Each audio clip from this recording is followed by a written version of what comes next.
Hello and welcome to this episode of Wild, Wealthy, and Liberated, where we are going to be diving into the juice of riding the waves of discomfort. This space of discomfort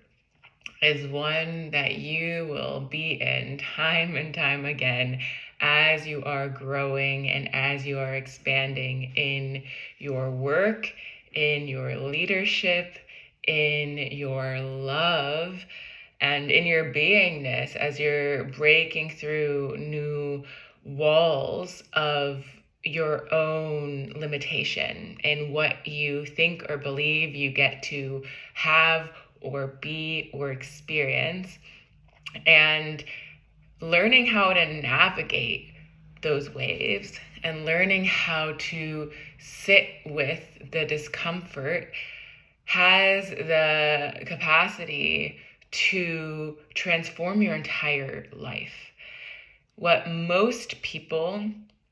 do is avoid discomfort and to do everything in their power to not be with the discomfort, because it is something that can bring up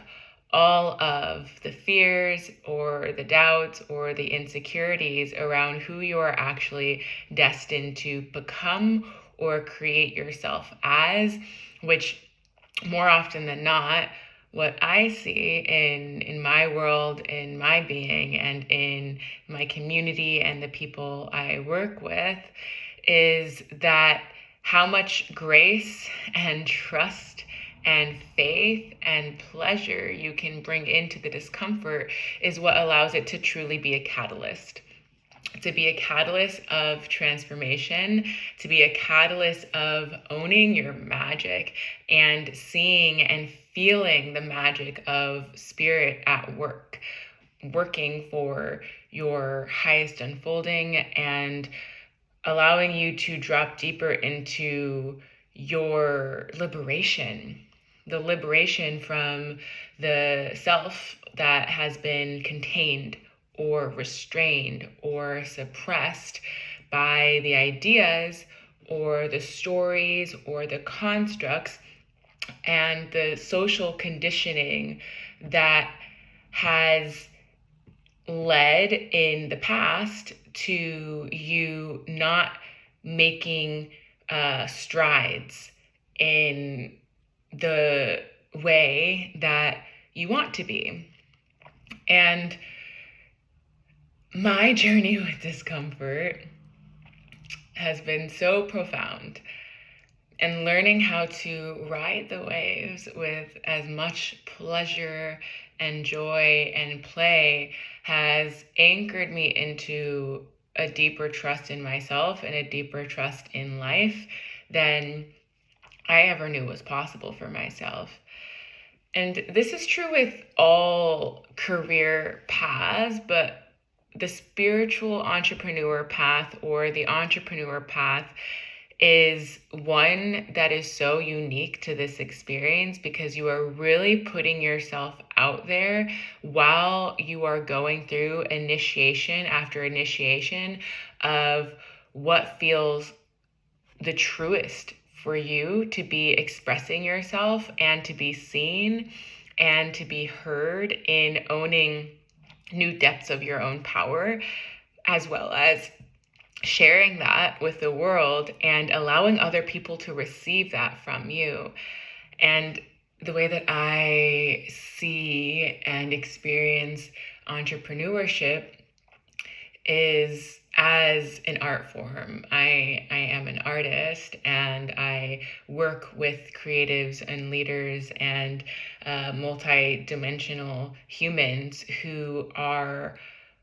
artworks in and of themselves and creating the masterpieces of their lives. And so when I look at myself and I look at the journey that I have had over my years of devotion to this particular path,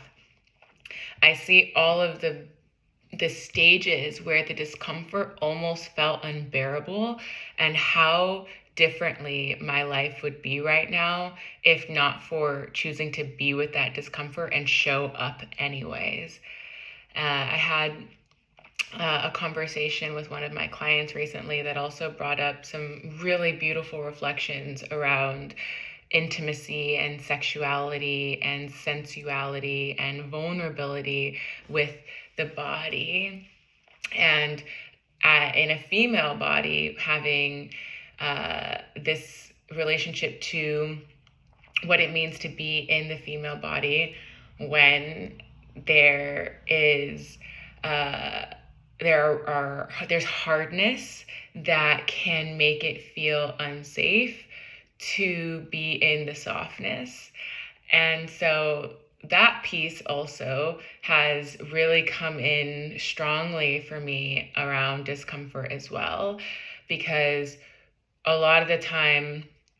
it can be common for the discomfort to cause us to be hard, or to close off, or to block ourselves from the blessings or the miracles or the gifts that Spirit, God, universe are wanting to give us or wanting to provide for us, because those walls of protection make it feel like we can't receive more. And some of the magic that is in riding the waves of discomfort is in surrendering to holding both the softness and the fierceness and the boldness and the wildness and the tenderness all at once when the discomfort shows up. And I see this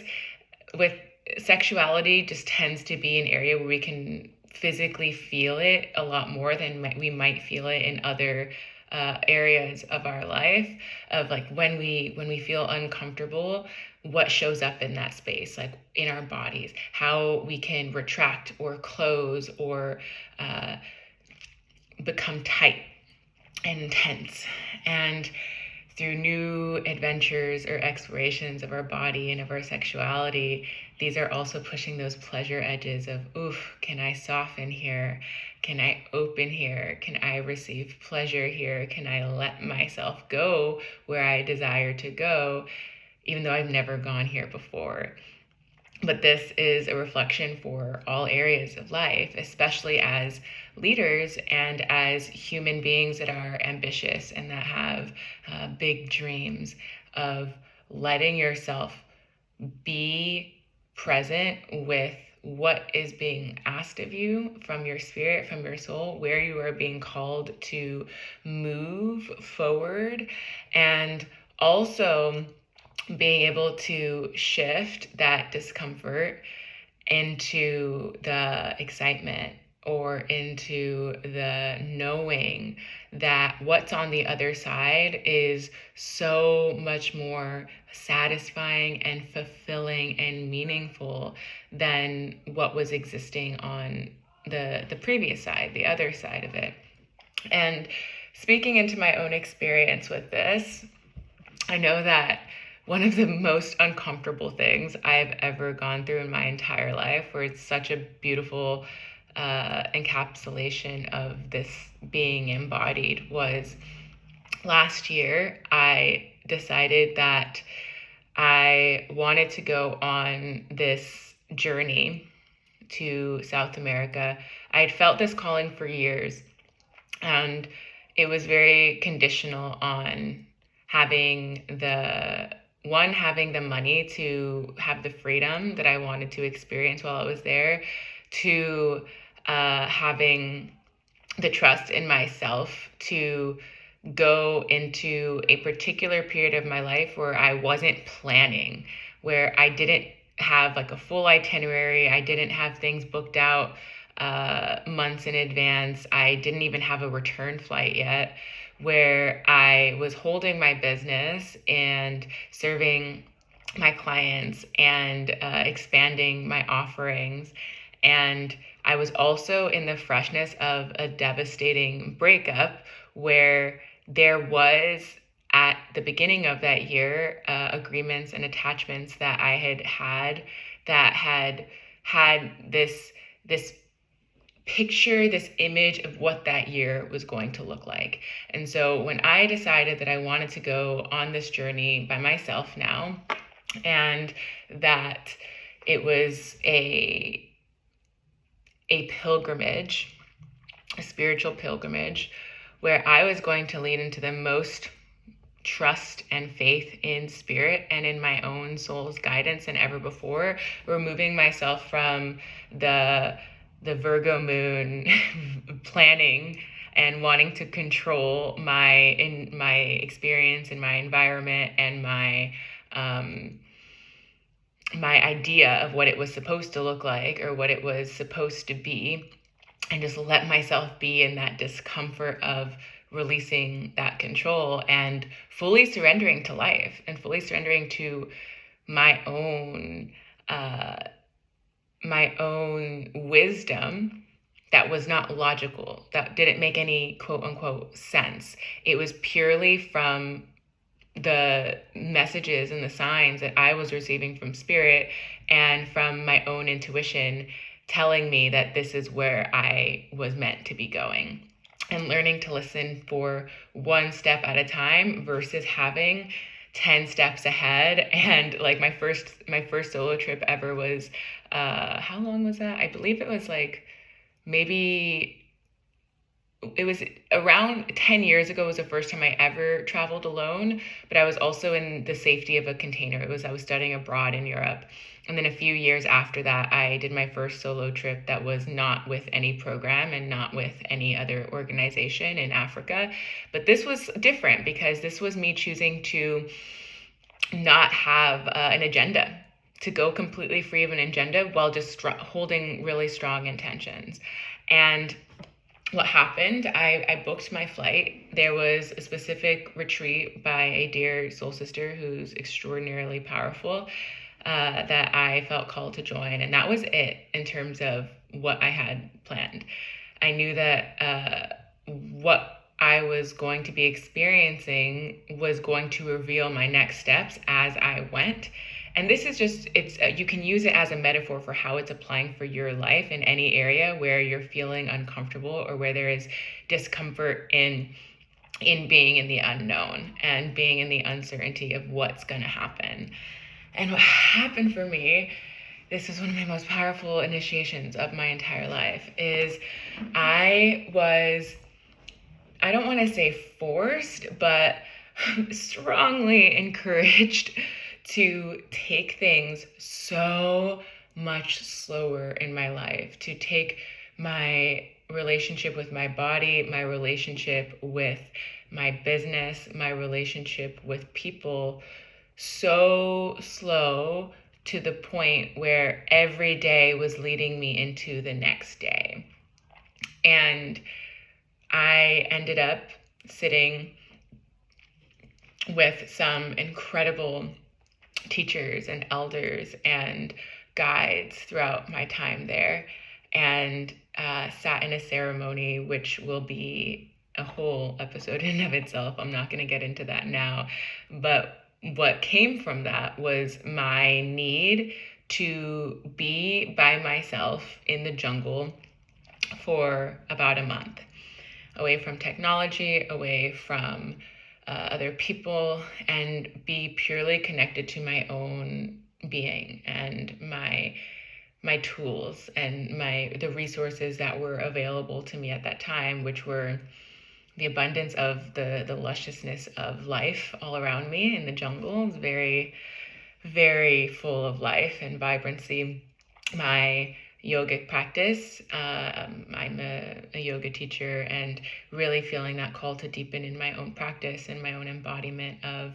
the lineage in which I was taught under, and my journal to write and to reflect and to create poetry and to express in that way, and to sit in this silence. I was silent for weeks for the first time in my entire life. And there were parts of it that would feel super uncomfortable, but the more that I gave myself the pleasure as I was riding those waves of discomfort, soothing my system, dancing and moving and singing and breathing and flowing, I actually connected to my own flow, my own energetic flow in a way that I had never been able to before. And what followed that, and ever since then, has been the deepest trust in surrendering to the flow of life through the waves of discomfort, knowing that every single time I have moved through discomfort, and it seems to be that the bigger the discomfort feels in my body, the greater the reward or the payoff or the release is on the other side of it. And so what I had been previously trying to push or force myself into, it's like, oh, I'm supposed to be here at this point in my life, or I have these expectations of myself at this point, and feeling the experience of failure and disappointment of not yet being there. It was actually, oh, wow. And this was coming and going, right? This isn't something that was constant all the time. I want to be clear about that. But oh, wow, I can actually trust that right here, right now, life is showing up to support me in exactly the ways that I need to prepare me for what is arriving here for me, for what is on its way to me. And this is such a reflection as well of the big leaps and up levels in all areas of my life over the past 10 years, especially over the past 5 years of deepening and expanding in this work, where in my community, in my sisterhoods, in my romantic sexual relationships, in my leadership and my space holding, in the kinds of spaces that I get to exist in now, where before I didn't feel like I was worthy of existing in those spaces. And in many ways, I'm now leading those kinds of spaces. The things that I had written, the spells that I had written, for the life that I wanted to be embodying in my dream life, like speaking in global conferences and holding transformational workshops for dozens and dozens and dozens of people, for being in a divine, sacred union and partnership where we meet each other in the deepest authenticity and realness and truth, while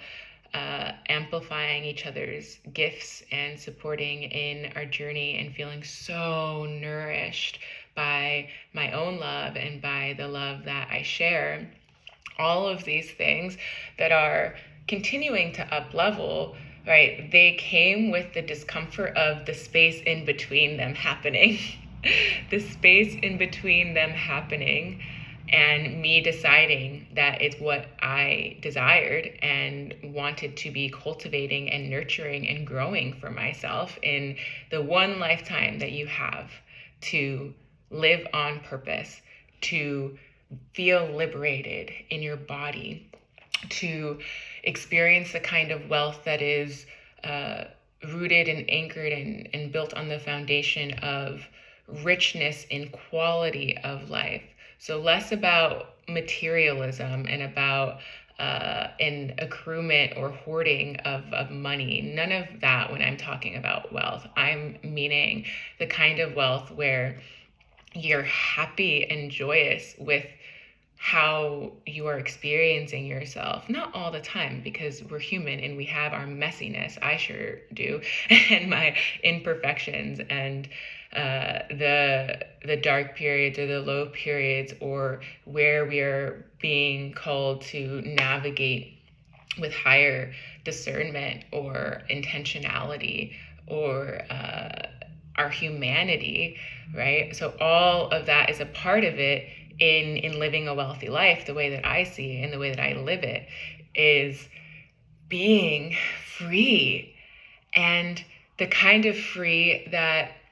is, of course, a privilege to have that sense of health and wellness in the mind, in the body, in the spirit, which comes with, the trauma work, the nervous system work, the deep healing of the body and the soma, and also the kind of wealth that is not restricted or excluded for the majority, right? So this isn't something that is for the elite only, let's say. It's a kind of wealth that we all get to claim and we all get to access, and we all get to feel the worthiness of. And it comes with the discomfort of claiming and feeling and owning the beauty and the qualities of the life that you want to have and that you are currently experiencing while the discomfort is here, and letting it be okay that it's here, choosing to actually face the discomfort, knowing that in facing it, that is already a huge part of the edge being broken through, that edge of your receiving, which is a huge thing that's been showing up a lot in my containers and in my work right now, is how can you let yourself receive even more from life, from source, from spirit, from God than you ever thought or believed was possible for you. And when you ride those waves with more ease, more gentleness, more trust, more allowing, it becomes a really fun way to play.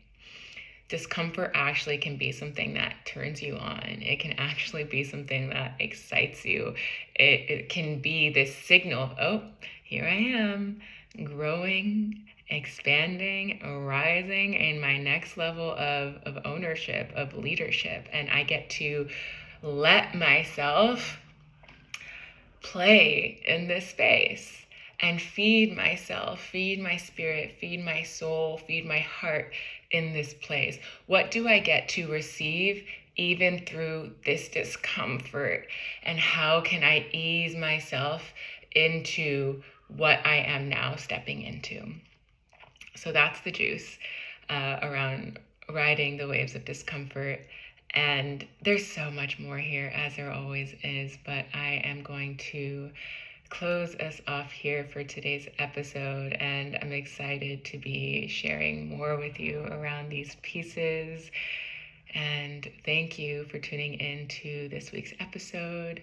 So much more to come, and I'm looking forward to seeing you, to hearing you, to connecting with you, and for you to drop into next week's episode.